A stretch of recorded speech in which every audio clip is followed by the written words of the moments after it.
Friday, December 21st, around 11:15 a.m. Gonna check things out and get ready to head back up to Dana Point. So first thing I want to do is check everything out with a little bit more scrutiny we did on the water as far as the potential overheating problem that we have. We're going to do a couple things. Once we're cooling the coolant and everything and make sure that that's all good, I'll also put the camera underwater, check the prop, just make sure I don't have any kelp or anything else wrapped around the prop, and then we'll motor around a little bit, see how the engine does. I did buy one of those temperature infrared guns, so at least I can get the outside temperature of the engine. Not sure if that's going to tell me a whole lot, but we'll run it around for the harbor for a little bit, and then see how things go. Maybe we'll drive around for a half hour, an hour. After that, when we get back, we'll open up the raw water strainer. I've got some barnacle buster, so we'll run some barnacle buster through the strainer. Have that sit inside the heat exchanger. It should be warm after we run it. Then we'll go grab a delicious lunch, let that settle for a little while and do its thing, and then we'll come back and fire up the engine and see what kind of gunk gets spit out. I did buy a few extra parts. Bought a new raw water pump. You can rebuild it a couple of times typically before they recommend that you replace it, but since I wanted to have a spare anyways, and not just have a spare impeller, I thought I'd go ahead and bite the bullet and buy a new pump. Alright, so first thing we're going to do is take a look at this reservoir. This is kind of interesting because the reservoir on this is it's got a pressure cap on it, and typically from the manufacturer I believe it's like a plastic clear reservoir for the coolant, and there's no fill line on this either that I can see.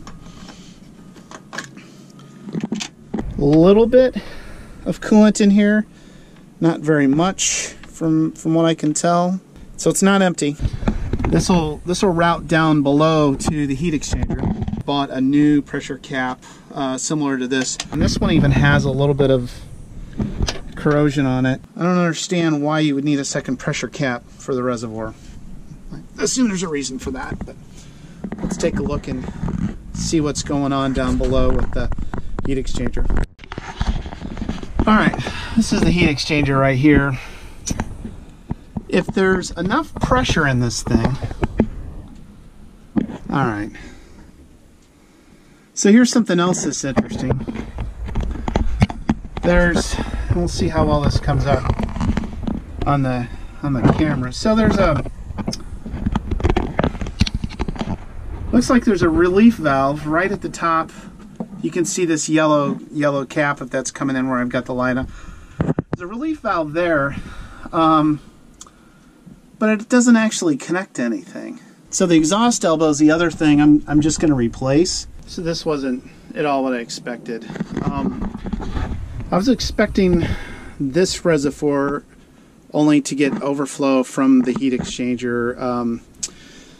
If it started to get hot below the pressure relief valve that's on the heat exchanger down below, and then push the coolant back out to the reservoir, and then when this cools off, for the coolant to leak back down. What I found instead was that this is plumbed directly into the freshwater cooling system. This reservoir acts as the primary reservoir for the heat exchanger. So this was a little bit low, and I don't know if that was an issue or not because it's plumbed directly down. I went ahead and added coolant to this. There's no fill line, so I just went with half full. So this is always a little bit of a pain. I can lift the top, but can't really pour oil from the other side without another person. God damn, that thing's all good. The oil is it's well in between the marks about midway. Alright, topped off the oil a little bit. Coolant's topped off. Next step is I'll change the absorbent pad underneath the engine, clean things up a little bit. If anything leaks or if any coolant comes out or anything, I'll be able to look at the pad that's right underneath the engine. And so this hose right here, coming out of the water pump, the freshwater pump, is going, that's the hose that connects up to that reservoir, rather than this little tiny hose there that would connect through a hose up to, you know, typically like a plastic reservoir without a pressure cap on it. When I get back to Dana Point, I'll get a new cap for the heat exchanger as well, but I'm not going to worry about that for right now. All right, next up, we'll duct tape the GoPro to the end of this boat pole, and then I'll put it down below. And water looks a little murky, but we'll see if the prop looks clear. See what we can find out there.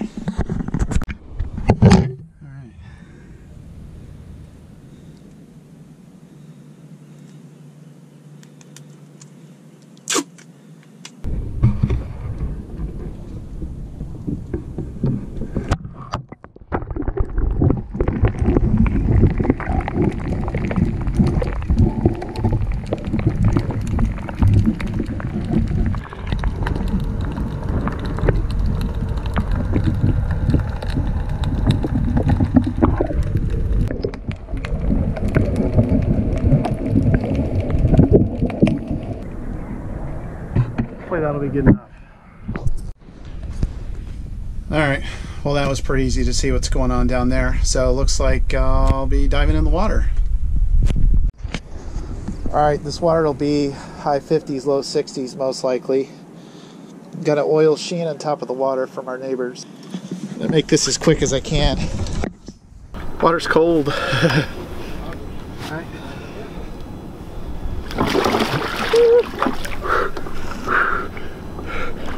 Shit.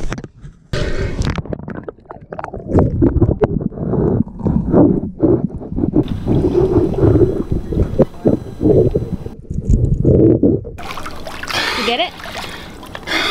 Is it done? Look. All right, let's go down one more time.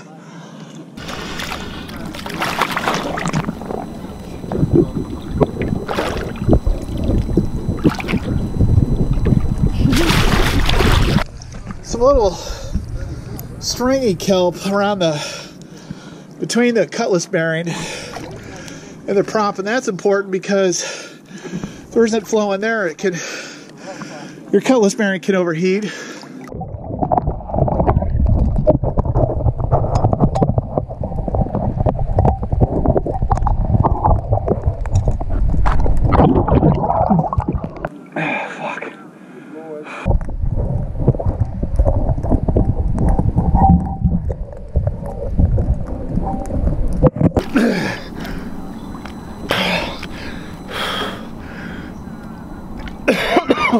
You okay? Water's great. No. I was doing mine this morning. I wish I had At least you have a wetsuit. I didn't have one. Yeah, it's a shorty. It's not too horrible now, but getting in. About 2 hours to warm back up. I got overheated coming back from Ensenada, Right on. and I don't know if I hit a patch of kelp after that, so but it was wrapped pretty tight. There's quite a bit on it, so the zinc off the prop is completely gone also. So the prop looks okay, but I'll call the diver and have him do that ASAP. That fucking thing is completely gone, which could have been a straight current in Ensenada, or could have been one because the diver said it was due to be replaced. All right, we'll crank up the engine. Operation Barnacle Buster. Descale the heat exchanger.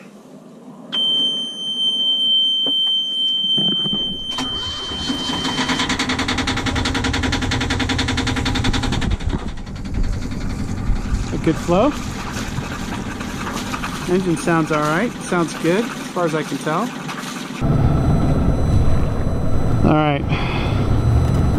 Leaving the guest dock. Doing a test run with the engine. Harbor Police Dock, Customs. And then this boat up here, the sailboat, just go port to port of him, okay?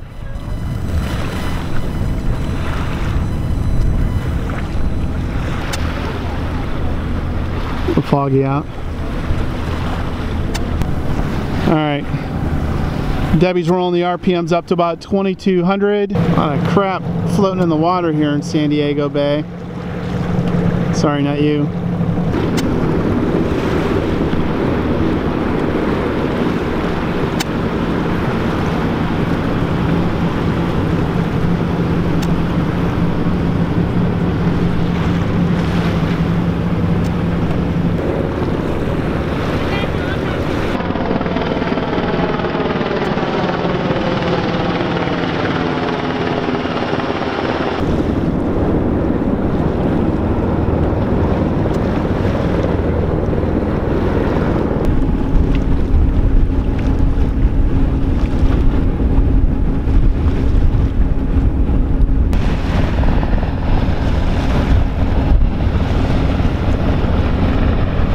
It's 2:02, so we ran a total run for about an hour. We ran for probably about 30 minutes at 2,500 RPMs. Everything sounded great. Debbie's taking a temperature reading. 131. 131. Point it more on the block up here. You're on the transmission. Okay, that said 172 is the high. What you doing, Mark? I'm gonna check the raw water strainer one more time. And we're gonna run some barnacle buster. All right, so we picked up a little bit of gunk, a little bit of seagrass. Ew. Not too bad. A couple spots in there. So now we'll put that back in.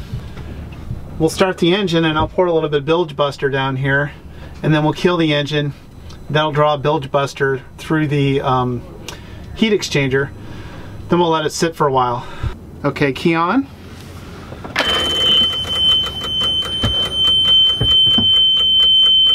Contact.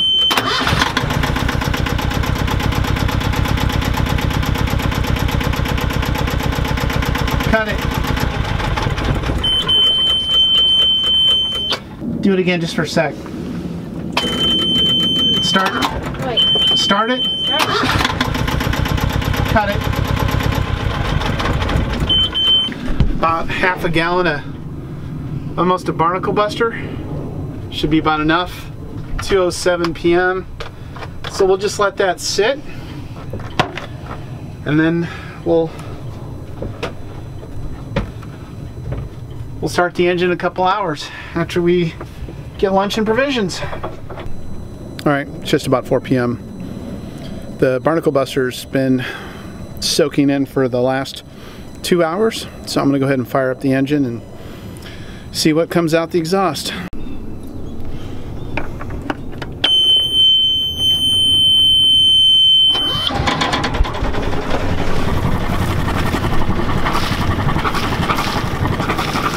Supposedly this stuff's non-toxic, biodegradable.